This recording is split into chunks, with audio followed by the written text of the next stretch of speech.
Пришло время поговорить о масонском заговоре.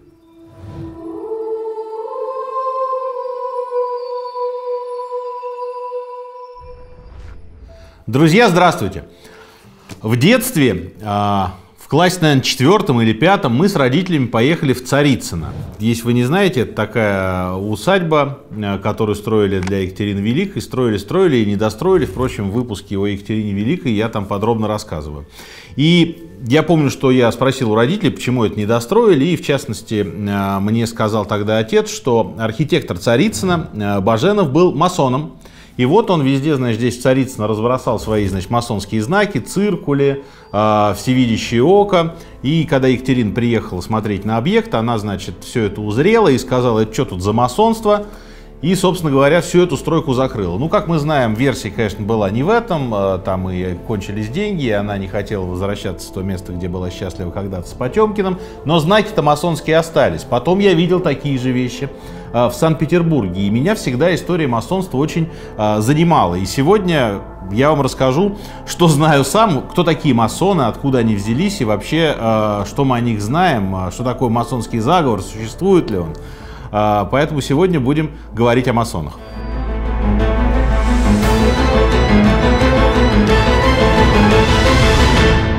Юридическим языком, если говорить, масоны — это общество закрытого типа, куда допускаются только посвященные люди. У них свой кодекс чести, правила, регламент проведения собраний, ритуалов и прочее.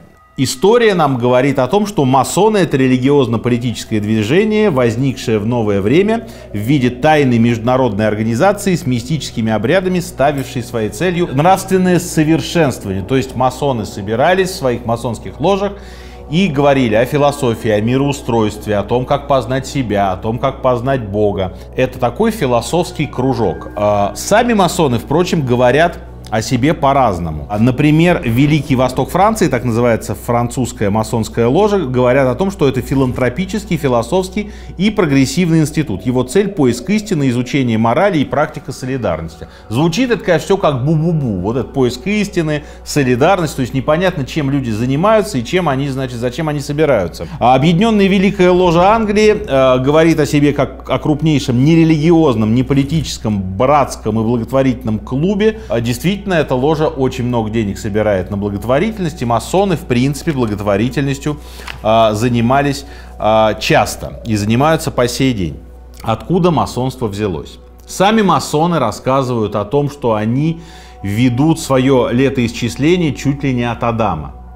Что это система очень древних верований, система особых отношений посвященных лиц, которые разбираются в философии, божественном устройстве мира.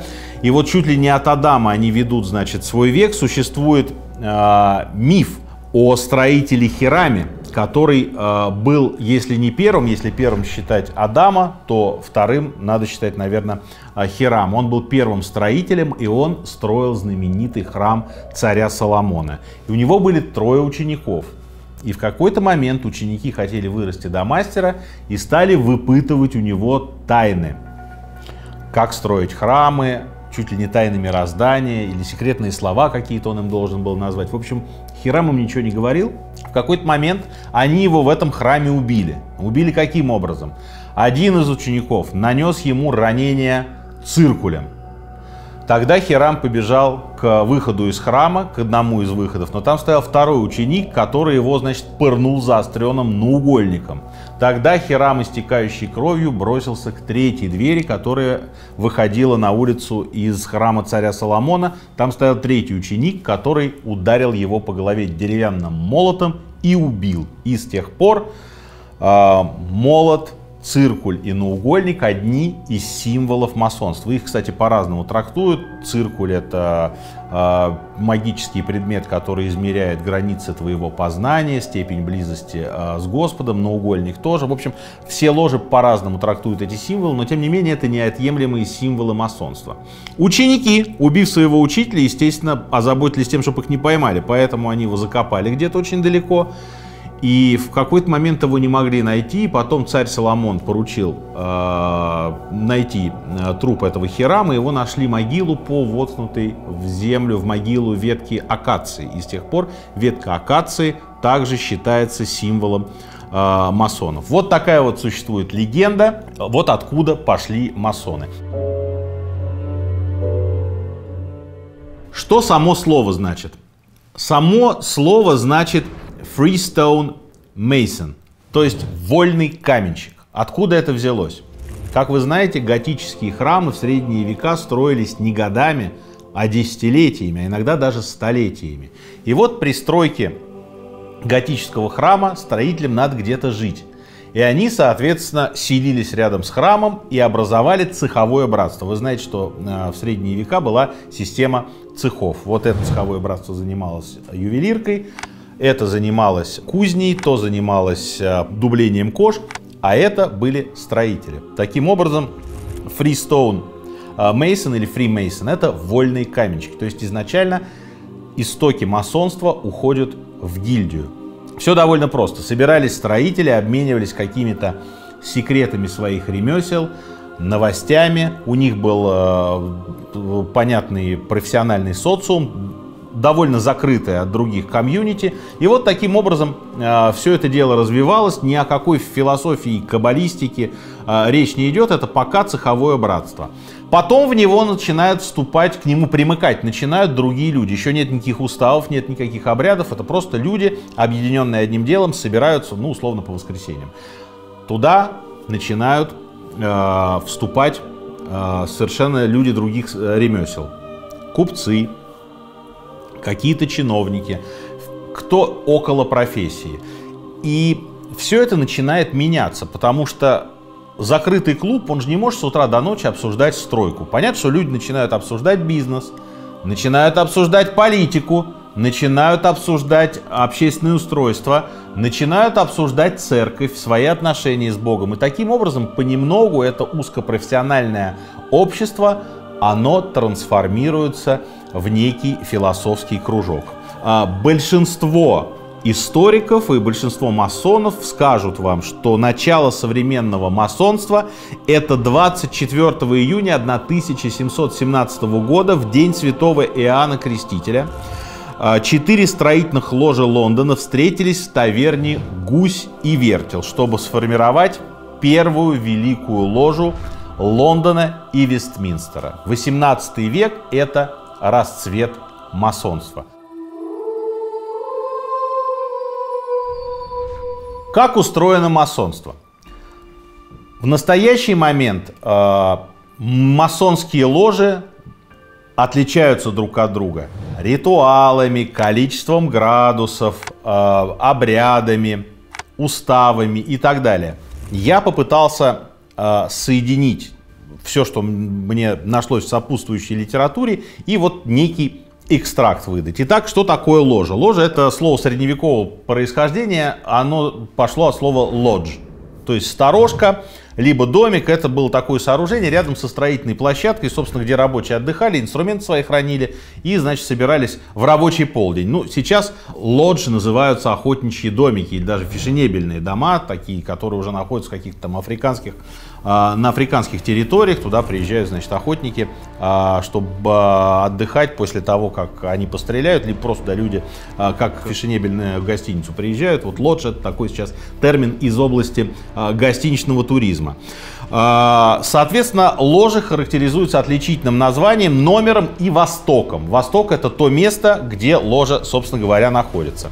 Встречи происходят в масонских храмах. Конечно, сейчас это никакие уже не храмы в общепринятом смысле слова, хотя если вы посмотрите на Великую ложу Англии, вот посмотрите, как она выглядит, это вполне себе здание храмового типа.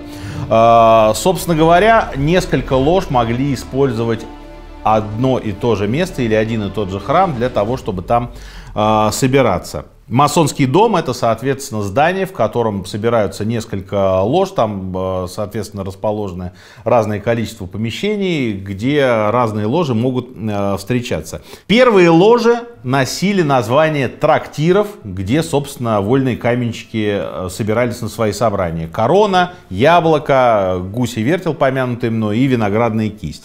Сейчас масоны, по разным сведениям, это 30 тысяч лож во всем мире, то есть это довольно большая организация, и разные цифры дают: 5-10 миллионов масонов на всей планете. Надо сразу оговориться.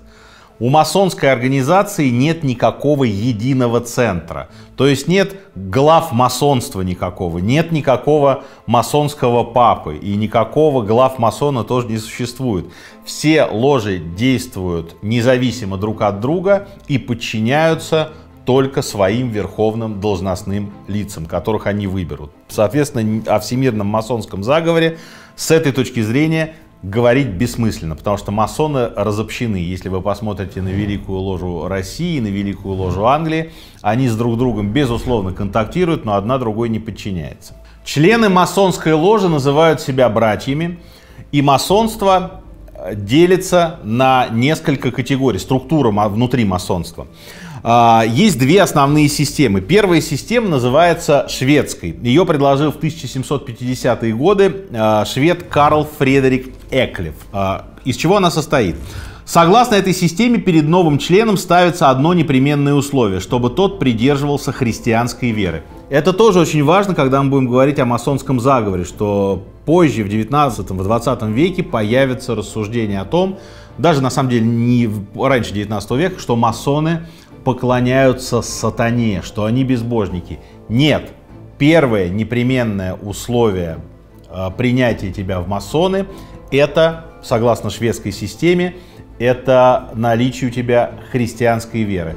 В английской системе это наличие у тебя любой веры. Отношение к различным религиям менялось с течением времени. То есть сначала, например, не принимали в масоны мусульман, не принимали в масоны женщин, не принимали в масоны людей с иным цветом кожи, кроме белого. Если вы сейчас зайдете на сайт Великой Ложи Англии, там, пожалуйста, темнокожие, там мусульмане, там индусы, все кто угодно. То есть с течением времени масонство, как гибкий институт, трансформируется. Согласно английской системе, которая является, в принципе, основной для всего масонства, вполне достаточно, чтобы желающий примкнуть к масонству признал свою принадлежность к той или иной религии. То есть фактически это организация закрытая для людей, которые верят в Бога. То есть никакого безбожия там нет, никакого сатанизма там исходно нет.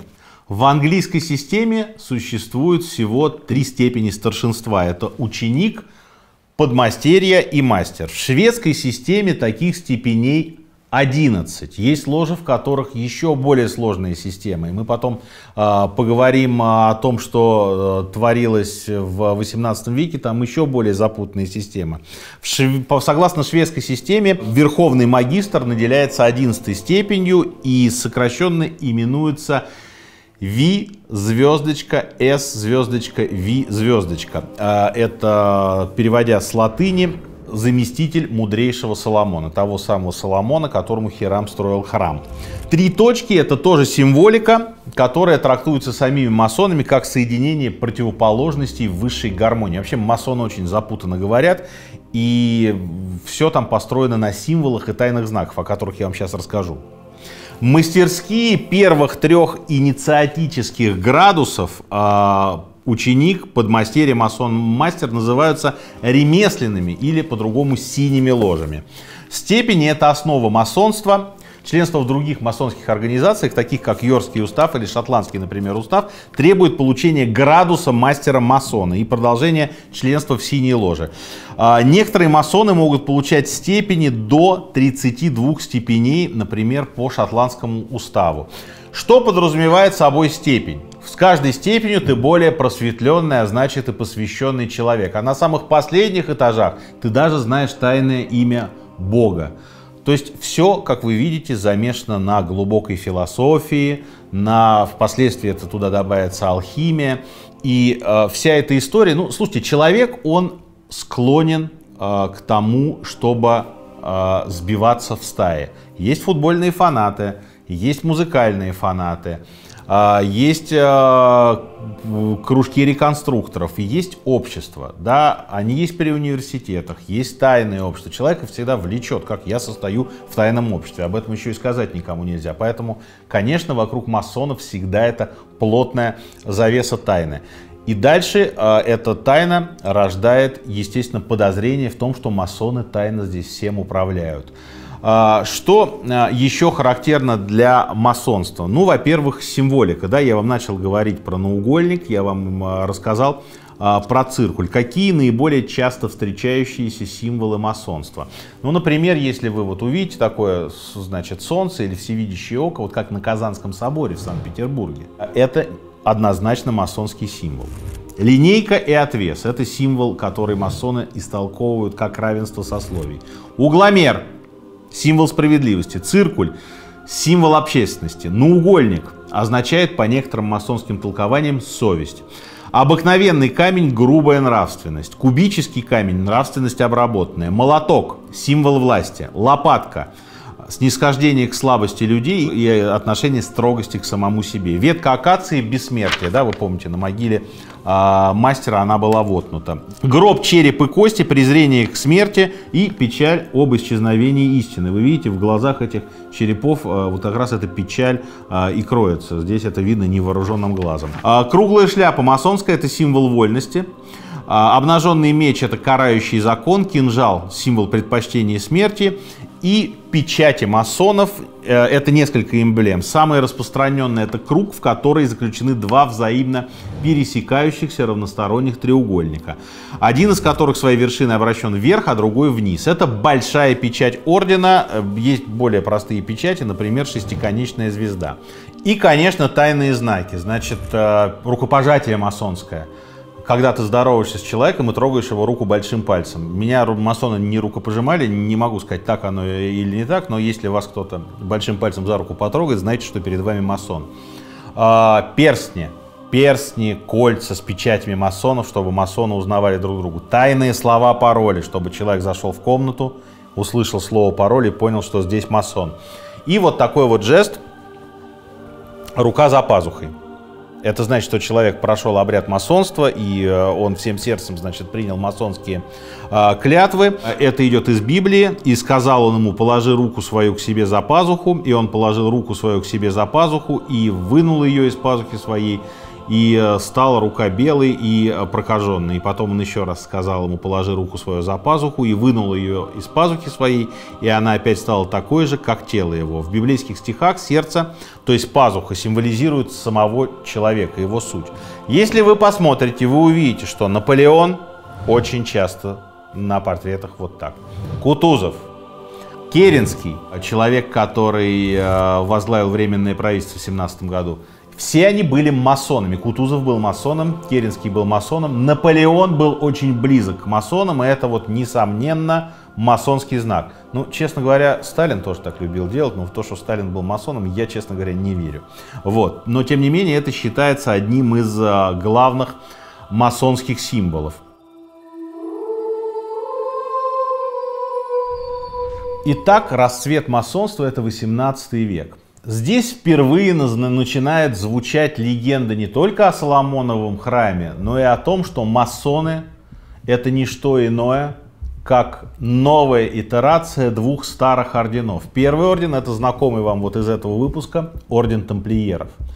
Тамплиеры впитали во время крестовых походов в себя мудрость Востока, мистические тайны иудаизма. Они научились превращать, значит, свинец в золото и так далее и тому подобное. Потом Филипп Красивый, как вы уже знаете, разгромил этих тамплиеров. Часть из них бежала в Португалию, значительная часть бежала в Шотландию. И есть шотландский устав масонский, вот он именно по легенде пошел от тамплиеров, которые передали свои знания дальше. Вторая история про германский орден розенкрейцеров.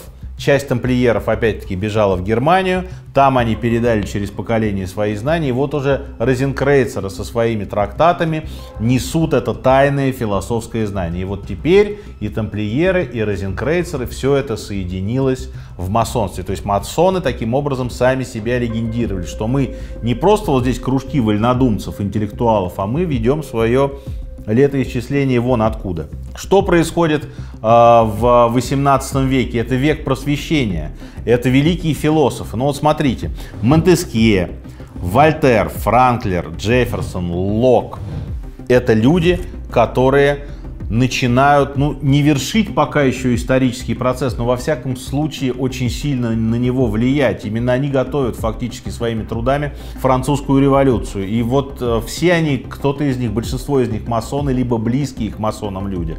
И вот здесь масонство становится модным, не побоюсь этого слова, в масонство приходит элита. Давайте сразу оговоримся, что, конечно, в масоны может вступить любой, но это элитное движение. И, безусловно, в элитном движении откуда вот эта теория заговоров? Потому что в масоны приходят бизнесмены, приходят политики, приходят люди, которые близки к королевским особам, приходят отпрыски, то есть королевские наследники, завтрашние государи. Все они вступают в масонские общества. Ну, очевидно, да, когда вы сидите в тайном клубе посвященных, вот здесь интеллектуальная элита, здесь, значит, Вольтер, здесь какой-нибудь принц крови, здесь, значит, богатые какие-то купцы. Очевидно, что вы, кроме самосовершенствования и философии, начинаете говорить о политике, начинаете говорить о бизнесе. Поэтому вот все разговоры о том, что, ну, масоны — это такие безобидные философы, интеллектуалы, они вот действительно в основном о Боге думали. Ну, конечно же, нет. Конечно же, когда есть закрытое общество, и потом я вам покажу, что с этим стало в 20 веке, конечно, там начинаются разговоры о государственном устройстве. Есть вещи какие-то узкопрофильные, лоббизм, карьерное продвижение, это вещи достаточно безобидные. Но очевидно, когда королю сообщают, что его наследник вступил в масонскую ложу. И непонятно, что там они обсуждают. Может, они обсуждать начинают государственный переворот. И вот эти вот слухи о масонах начинают клубиться, начинают окружать их вот такой вот мистической завесой, опасной для государства, потому что там наверняка что-то не так. Там, возможно, люди готовят переворот. И вот, в принципе, во Франции этому очень способствует Великая Французская революция. Мы к ней чуть позже перейдем.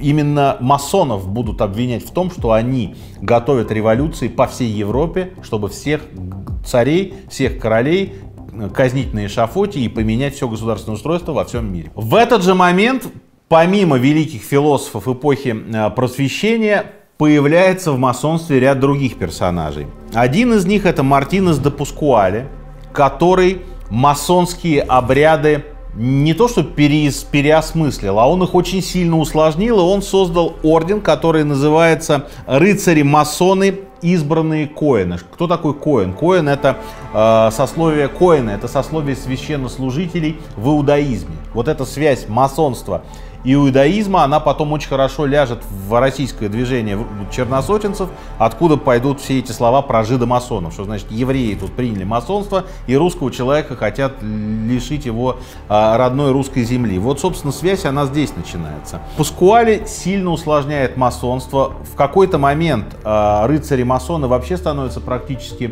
параллельным орденом. Усложняется процедура приема. На самых верхних уровнях масонства люди читают там по 6 часов псалмы. И один из известных мистиков того времени и философов того времени, Сен-Мартен, который во время французской революции чуть не погибнет, он встречается с Паскуале, они в какой-то момент очень плотно общаются. И Сен-Мартен его даже спросил однажды: тут по 6 часов псалмы-то вот эти читать, это обязательно, чтобы познать Господа нашего? Это вот непременное условие? На что ему Паскуале говорит, что это условие, конечно, не обязательное, но другого мне предложить вам нечего. Все начинает впадать в алхимию, в тайные ритуалы. Опять идут разговоры о философском камне. Все это невероятно модно. Паскуале создает ложу в Бордо, в Монпелье, в Париже. Это такие супер-супер закрытые клубы, у которых еще несколько степеней. Я не стал это все выписывать, потому что там одна ступень, вторая, третья, четвертая. В четвертой ступени еще 3 степени. То есть все это выстраивается вообще совершенно такой надстройкой над масонским движением. И опять там представители элиты, Там опять слухи о том, что здесь вершители собираются судеб, вот эти люди управляют государством, все хотят туда попасть. Паскуале умирает, но вот именно с его появлением в масонстве очень много появляется мистики, алхимии и тому подобном. Еще один масон, о котором вы, конечно же, знаете, его зовут Жозеф Бальзамо, ну, вам он известен как граф Калиостро, и наверняка вы смотрели советский фильм, где граф Калиостро один из главных героев. Кто такой Калиостро? Тоже ведь фигура мистик, волшебник, философ, провидец. Он обыкновенный мошенник. Ну как, он не обыкновенный мошенник, он незаурядный мошенник. Человек родился, очень краткая справка, человек родился в Италии, его звали Жозеф Бальзамо. В какой-то момент он понял, что трудом праведным, конечно, не наживешь, хором каменных, и начал заниматься тем, что сбывал, подделывал документы, сбывал фальшивые драгоценные камни, и потом он женился на очень красивой женщине, которую звали Лоренцо.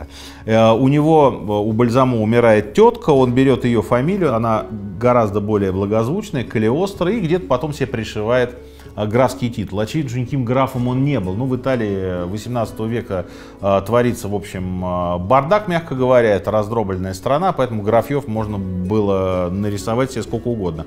Он уезжает в Лондон, точнее бежит, потому что его поймали за фальшивомонетчество и чуть не отдали под суд. С женой бежит в Лондон. Там он, значит, пытается заниматься мелким аферизмом, даже попадает в долговую тюрьму. Жена договорилась с местным священником, его из тюрьмы выпустили. Вообще, с женой у него отношения были, мягко говоря, нехорошие. То есть считает, что он ее развратил, он ее сдавал чуть ли не в наем важным людям, чтобы приблизиться к ним. И в конце жизни она на него дала, в общем, показания в суде. Бежит Калиостро во Францию. И через какое-то время возвращается в Англию уже великим магом графом Калиостро. Он угадывает номера лотерейных билетов, он исцеляет людей, он всем говорит, что он живет то ли 300, то ли 500 лет и видел египетские пирамиды. Он заставляет своих слуг врать, что они ему прислуживают уже 4 столетия, он бессмертный. Он весь в перстнях с огромными камнями, которые он сам и изготавливает, и он их всех раздает, говорит, да это безделушка, она стоит там пол Лондона. Ну, понятно, что это все фальшиво, но тем не менее он зарабатывает каких-то денег, но самое главное, он зарабатывает себе репутацию. И дальше он с этой репутацией едет колесить по Европе. Франция, Польша, Курляндия, и вот он, Санкт-Петербург. Вот, в Санкт-Петербурге, это времена матушки нашей Екатерины Великой, его встречают достаточно хорошо, он уже приезжает с огромной славой. Матушка Екатерина к нему благоволит. Почему? Потому что к нему благоволит Потемкин. Тогда любовник Екатерины Великой. А Потемкин почему к нему благоволит? Потому что у него начинаются отношения с женой Калиостро, Лоренцей. И он осыпает их драгоценностями. И Калиостро делает две вещи. Во-первых, это исторический миф, но у него, о нем много кто пишет, что он сказал, я сейчас Потемкину, светлейший, я сейчас тебе просто покажу волшебство, ты, значит, дай мне там мешок золота, а я его утрою. И треть заберу себе от утроенного. И действительно он что-то такое делает, золото становится больше, он забирает себе треть. Я не знаю, как он это исполнил. Возможно, забрал себе треть настоящего золота, а Потемкину, значит, какой-то фальшак обратно отдал. Все в восторге, он предсказывает судьбу, он гадает Екатерине Великой, что она будет величайшей царицей в истории России. Не солгал, действительно так оно и получилось. Потом он допускает ошибку, он исцеляет умершего младенца. И семья, у которой умер младенец, просто в восторге, льют слезы, не знают, как Калиостро благодарить. И в какой-то момент повитухи понимают, что это подмена. Он мертвого младенца заменил на живого. Об этом сообщают Потемкину. Потемкин ему грозит пальцем. Здесь же, по слухам, да, по легенде, до Екатерины Великой доходит история о том, что у жены Калиостро отношения с Потемкиным, и Калиостро изгоняют из России. Более того, здесь же подоспела бумага испанского посла, что Калиостро, он врал, что он, значит, в испанской армии служил, что ни в какой он армии не служил и так далее. Ну, в общем, Калиостро бежит. Я дальше вам рассказывать не буду, там вы сами посмотрите, во Франции он был замешан в истории с ожерельем королевы, который якобы для Марии Антуанетты готовили. В общем, он заканчивает дни свои плохо. В Италии его заключают в темницу, где вход наверху, на крыше, чтобы он вылезти не мог. Жена на него дает показания, жену ссылают в монастырь, там она и умирает, и он умирает через некоторое время в этой тюрьме, под легенде, либо что он не сам умер, а его отравили. Но он везде представлялся масоном. Он везде говорил, действительно, по одной из информаций, он был посвящен сначала в английскую ложу, потом во французскую ложу. И вот он везде рассказывает про масонство. Вот такой вот персонаж. То есть очевидно, что там, где тайна и мистика, там куча аферистов всегда. Но давайте мы вернемся в Россию. Вообще в России масоны появились по легенде при Петре Первом. И чуть ли не Петр Первый был самым первым масоном. Когда он поехал обучаться ремеслам в Европу, там его якобы и посвятили в масоны. Чуть ли не величайший английский архитектор Рен лично его посвятил в масоны. Это, конечно, легенда, подтверждений тому нет. Но, тем не менее, вот эти вольные каменщики, они появляются при Петре Первом. Затем при Анне Иоанне это все начинает укрепляться. И при Екатерине II это вообще расцвет, потому что такие вельможи, как Елагин, например, возглавляют русскую ложу масонскую.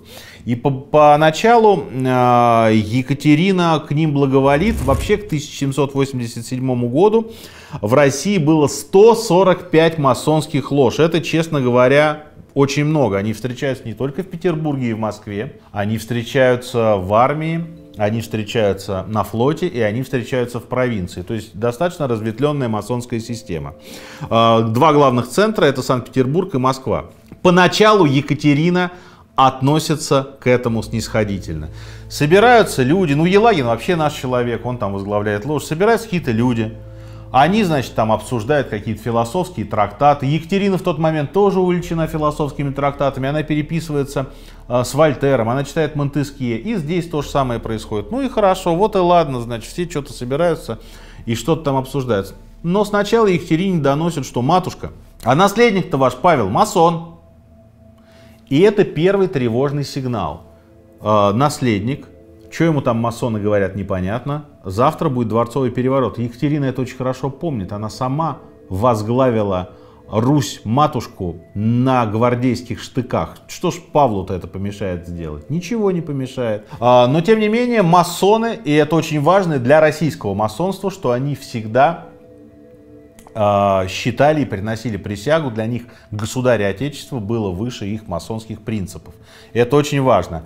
И когда Екатерина задумывает первые гонения, она подзывает себе Елагина, она разговаривает с другими масонами, и те говорят, что мы же присягу даем в первую очередь истинному государю российскому, и там возникла шутка. Истинному — это какому? У нее промелькнул, не моего ли муженька-то покойного вы имеете в виду? В общем, на масонов начинаются гонения. Здесь же история с Баженовым, который масонскими знаками усеял Царицына. Здесь же история с Новиковым. Опять же, зайдите в этот выпуск, она очень длинная. Новиков, человек, который был российский просветитель, философ, у него в Москве типография, он занимается благотворительностью, крестьянам строит каменные дома. В начале царствования у него идет такая легкая сатирическая пикировка с императрицей, а в конце царствования его обвиняют чуть ли не в госперевороте. Генерал-губернатор московский его вызывает, говорит: вот вы книжку, масонскую литературу, вы же печатаете? Печатаете. Вы с ним переписываетесь, с французскими масонами, с этими? Переписываете. А вот я шифр нашел, пока с оглавления книги. Это шифр, на самом деле, а не оглавление. Ну, там куча ужасно. Они смешными, кажется, моменты, но они моменты катастрофические. Новикова, уже старика, вытаскивают гусарский взвод, везут в Шлиссельбург. И там даже судебное заключение звучит, по-русски говоря: мы ничего не доказали, но знаем, что он занимался чем-то ужасным, поэтому пусть в Шлиссельбурге посидит, и Екатерина умирает. Павел I в первый же день своего царствования выпускает Новикова. И, кстати, об этом тоже говорит: смотрите, как масоны умеют, да, своих сразу вытаскивать. В общем, Екатерина начинает на масонов гонение. Тут еще французская революция преуспела, потому что совершенно понятно, что вчерашние ее друзья, Вольтер и Монтескье, вольнодумцы теперь, это они подготовили французскую революцию. Марию Антуанетту казнили, короля казнили. Вы что, хотите, чтобы такое же у меня, что ли, было? И моментально все эти масонские кружки начинают выжигаться. Ну, никаких репрессий нет, да? Давайте тоже стоять, в общем, на дороге исторической справедливости. Их просто им говорят: давайте, ребят, все, хватит с масонством, завязали. Вот российские элиты, идите, пожалуйста, сюда. Прекратили в это играть, потому что это до добра не доведет. Ну, конечно, играть вот никто не прекращает. Ложь становится меньше, но они становятся тайными. И, собственно говоря, в общем, Екатерина — это первая вот такая вот борцунья с масонами в России. Мы на секунду во Францию вернемся. Великая французская революция, как я вам уже сказал, подготовлена великими просветителями, да? И когда начинается резня в Париже, европейские монархи в ужасе на это смотрят. И идет разговор о этих франкмасонах. Вот это французское определение термина масоны. Это именно они подготовили революцию. Они сидели по тайным кружкам во всей Европе. Дальше будет все то же самое. В Австрии, в Германии, в Италии, в России. Везде будет эта мировая масонская революция с целью свержения законных государей и воцарения, значит, масонов или их приспешников. И вот в этот момент начинают прям циркулировать слухи о всемирном масонском заговоре, потому что там же еще американцы с другой стороны океана. И Джордж Вашингтон вообще самый известный масон. И вы представляете, они внедрились вообще уже везде, эти масоны. У слова франкмасон вообще интересная этимология, которая выльется в блатной жаргон. Да, вы над этим посмеетесь, но действительно блатная лирика, куда на Руси без нее. Есть такое слово формазон или формазонить, оно устаревшее. Формазон — это значит вольнодумец. Ну что ты тут формазонишь-то, да, значит, что ты тут вольнодумствуешь, попираешь устои. Формазон — это значит франкмасон. Просто вот такой вольный перевод. А есть такое блатное определение — это аферист-формазончик. Это значит аферист, который еще сбывает краденое. Да? Ну, изначально аферист, который занимается продажей краденых или фальшивых бриллиантов. Вот смотрите, да, мы как от франкмасона перешли к аферисту-формазончику. Вот так вот. Удивительное русское преображение слова франкмасон. В общем, французская революция — это одна из пиковых точек, когда про масонов говорят, что они жуткие заговорщики. Вот они только что обрушили французскую династию. Что происходит после Великой Французской революции, вы знаете, да? Во Франции через некоторое время появляется Наполеон Бонапарт, которого многие считают масоном, многие масоном не считают, но считают человеком к масонству близким. А все его братья были совершенно точно масонами. Что происходит в России? Смотрите, Екатерина начала поддушивать масонов, но она умерла. На троне Павел I, который является сам масоном, и Павел I правит недолго, его убивают, и приходит Александр I, который поначалу очень либеральный, и масонам он благоволит. Большинство российских офицеров масоны. Кутузов масон. Он пошел в масоны, как он сам говорил, чтобы обуздать плоть, потому что Кутузов любил женщин, любил гулять, любил выпивать, и он посчитал, что когда он придет в масоны, он как-то свою плоть смирит и все-таки будет о высоком думать. Но до конца жизни он, в общем, гулякой оставался, и масонство ему в этом не помогло. По некоторым слухам, Суворов был масоном. То есть когда начинается война с Наполеоном, и с той стороны масоны, и с этой стороны масоны. И там очень интересные взаимоотношения, что когда русские брали в плен французов, французы им показывали тайные знаки, что мы тоже масоны, и к этим пленникам относились по-другому. И Александр I, конечно же, об этом знал. И, собственно, ничего с масонами не происходило, им благоволили, они собирались и так далее и тому подобное. Но ближе к 20-м годам Александр I уходит в православие. Появляется старец Фотий, и у царя меняется канон. Опять тайные общества, опять повсюду заговор. И, собственно говоря, в 1822 году Александр I издает указ о том, что масонство в России запрещено. Всех масонов переписать, в тайные общества вообще все запрещены, собираться нельзя, потому что там будет измена. И, в общем, на Сенатской площади среди декабристов и вокруг Пушкина масонов будет масса. И на Сенатскую площадь масоны тоже будут выходить, и это им обязательно вспомнят. Один из интересных моментов, вы знаете, что в Санкт-Петербурге существует Александрийская колонна или Александрийский столб. И вот на нем это всевидящее око, это масонский символ, который не могли установить, просто там прилепить табличку. Николай, который после убийства Александра I вступил на престол, царь Николай I, эту табличку разрешил, потому что он знал о вкладе масонов, русских офицеров, об их огромном вкладе в победе над Наполеоном. Не случайно этот символ на Александрийском столпе. На Казанском соборе вы увидите эти лучи, и вы увидите око. Это тоже масонский символ. Кутузова тоже хоронили в соответствии с масонскими обрядами. Несмотря на то, что они запрещены, они как-то существуют. И дальше расцвет следующей масонства, это 1905 год. Масонские общества опять появляются, начинается масонское действие, а там, где действие есть противодействие, появляются черносотенцы, союз Михаила Архангела. И вот эти вот жидомасоны, я вам рассказал о том, что масоны избранные коэны, которые были орденом в 18 веке, вот оттуда прокидывается, значит, дорожка. Вот они, значит, жидомасоны, евреи, которые русского человека умучить хотят. И один из мифов, который долгое время был в русском националистическом движении, что масоны сгнобили Николая II, окружили его шпионами и обрушили Великую Российскую империю. И Керенский, собственно, мы вспоминаем «Тайные знаки», он же был действительно масоном. Вот вам и доказательства. Ну, понятно, что это не так. Вы видели, а если не видели, посмотрите выпуск про Распутина, посмотрите выпуск про Столыпина, про Февральскую и про Октябрьскую революцию. Причины революции совершенно другие, если бы только масоны. Это была одна из микроскопических угроз для российского самодержавия. В начале 20 века опять масоны здесь появляются на сцене, опять там вельможи, опять там промышленники. То есть у масонов есть международная связь с французской в основном ложей, ну и с английской тоже.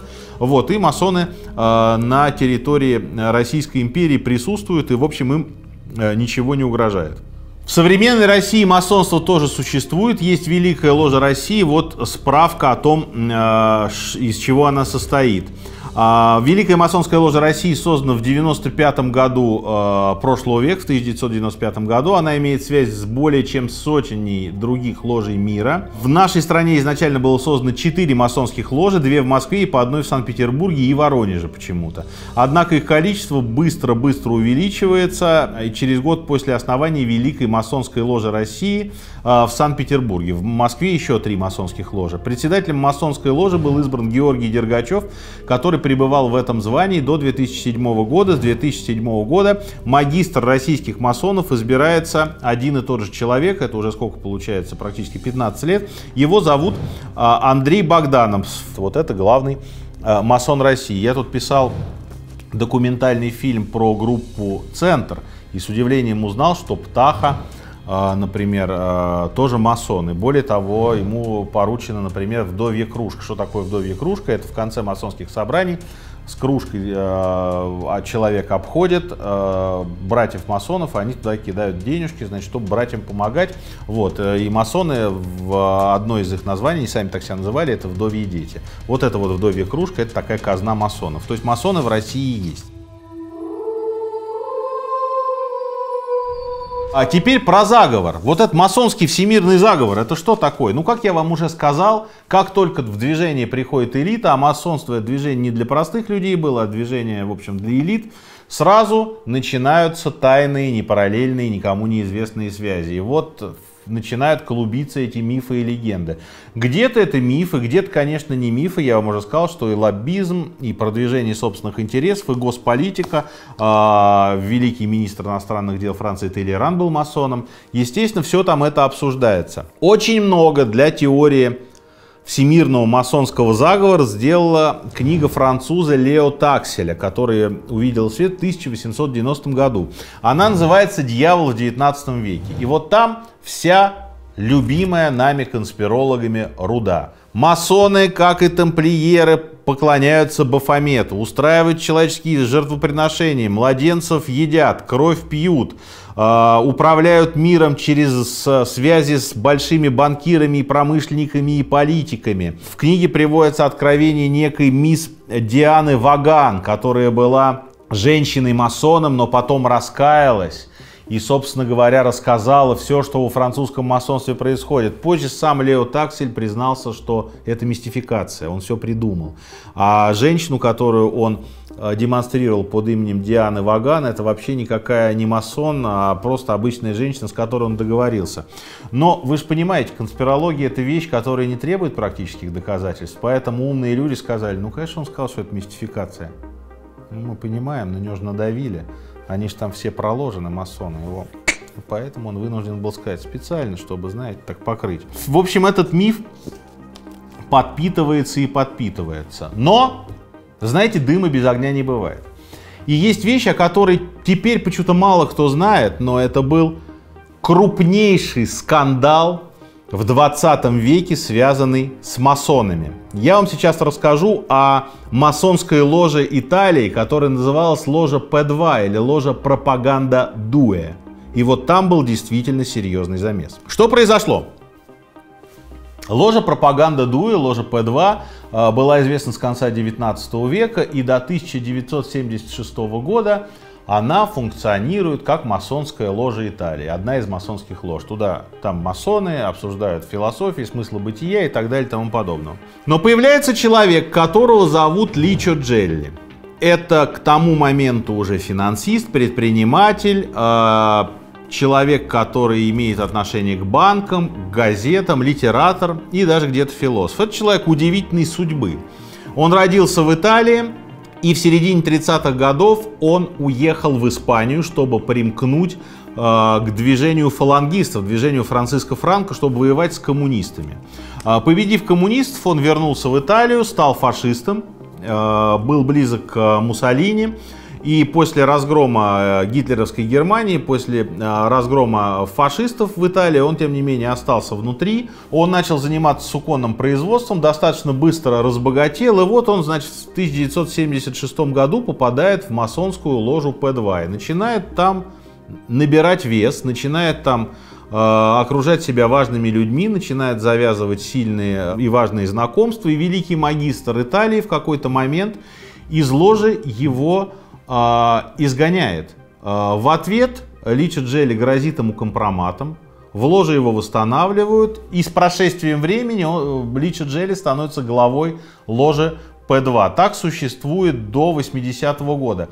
В какой-то момент, я сейчас не помню, то ли в 78-м году, то ли в 80-м, у них опять с великим магистром размолвка, и ложу П2 из масонского движения исключают, она становится дикой ложей. Что такое дикая ложа? Это ложа, которая не признана главной ложей страны, главной провинциальной ложей. Это дикая ложа, где масоны сами по себе по разным причинам собираются, их никто не признает, они себя сами называют масонами, но основное движение их за масонов не держит.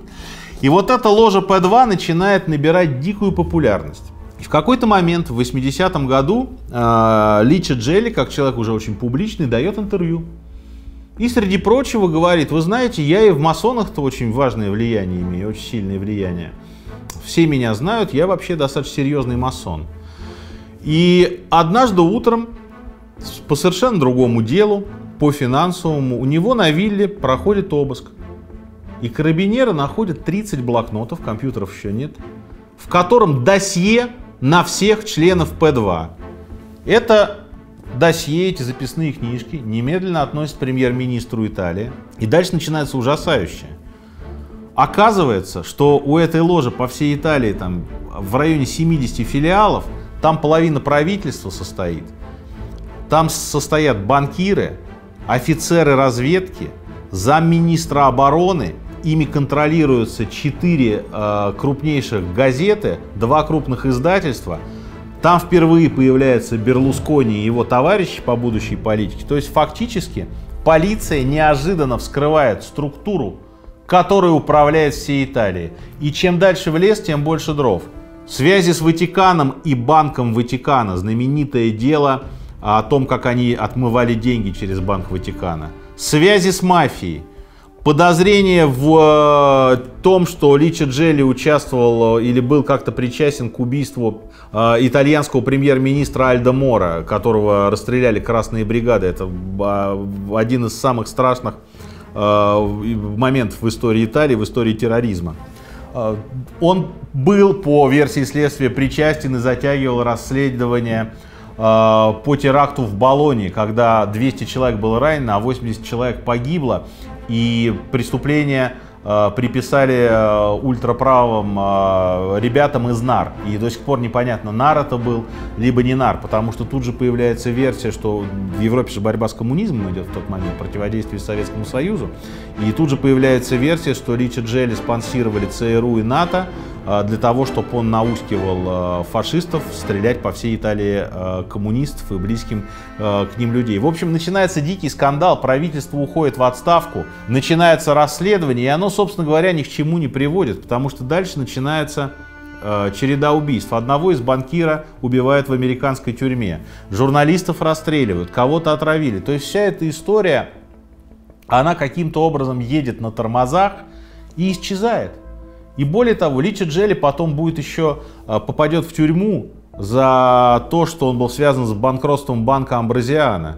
И ничего дальше не произойдет. Он убежит в Швейцарию, его там поймают, он подкупит охранников и уедет в Латинскую Америку. А там опять связь с П2. В П2 входило очень много латиноамериканских диктаторов. И у Ричи Джелли были различные паспорта различных стран. В общем, долго или коротко, он умирает в 2015 году на своей вилле, богатым человеком. Это вот вчера практически, 2015 год. Он умирает в 94 года. Ничего ему не было, никаких масонов не осудили. Но тем не менее ложа П2 совершенно гарантированно управляла экономикой Италии, была связана с мафией, влияла на политику, влияла на финансы. И вот когда мы говорим о масонском заговоре, вот это был конкретный заговор тайного общества. Дальше там ниточки потянут, что они были причастны к попытке фашистского переворота в 1970 году. То есть, когда мы говорим, что такие смешные люди в белых перчатках, значит, в фартуках из овцы, с черепами, изучают философию. Кто-то изучает философию, друзья мои, а кто-то в этот же момент делает деньги и карьеру. В финале давайте поговорим об известных масонах, которых мы совершенно точно знаем, что они были масонами. Моцарт был масоном. Джузеппе Гарибальди, один из вождей национально-освободительного движения в Италии, был масоном. Все 4 братьев Наполеона были масонами. Киплинг, великий английский писатель, был масоном. Вольтер был масоном. Про Казанову я вам уже рассказал, про Кутузова я вам рассказал, Новиков был масонов. Иван Петрович Тургенев, директор Московского университета, в узких кругах был известен как создатель первой масонской ложи в Симбирске. «Золотой венец» она называлась, была образована в 1784 году. Грибоедов состоял в самой большой ложе Санкт-Петербурга «Соединение друзей». Петр Чадаев вступил в масоны в 1814 году. И, наконец, Андрес Брейвик, известный массовый убийца, тоже был открытым масоном. Кто же выступал против масонов? Ну, гонения на масонов были, я вам уже рассказал. А Гитлер масонов не любил. Он считал, что они готовят против него заговор, и он их совершенно четко рассматривал врагами нацистского режима.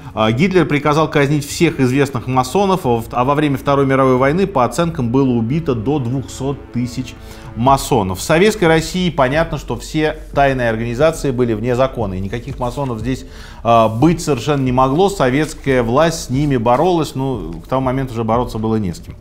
Саддам Хусейн сделал масонство в 80-м году незаконным. Он считал, что они продвигают идеи сионизма и, конечно, что? Правильно, хотят Саддама Хусейна свергнуть. Всего несколько мусульманских стран, несмотря на то, что мусульман теперь допускают в масоны, всего несколько мусульманских государств признают масонов и допускают их. Это Турция, Марокко, Малайзия и Ливан. Католическая церковь — это единственная организация, которая запрещает масонам быть ее членами. Вот тоже парадокс, да, масоны говорят, что мы принимаем только тех, кто верит в Бога, а католическая церковь говорит, мы вас не признаем. Вот такой был краткий экскурс в историю масонства.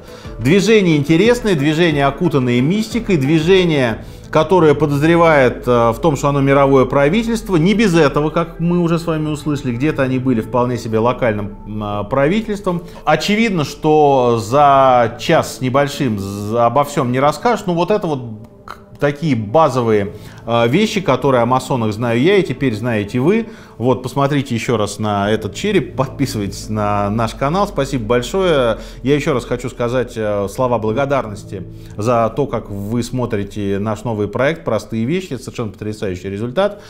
Вот, теперь посмотрите масонов. Спасибо.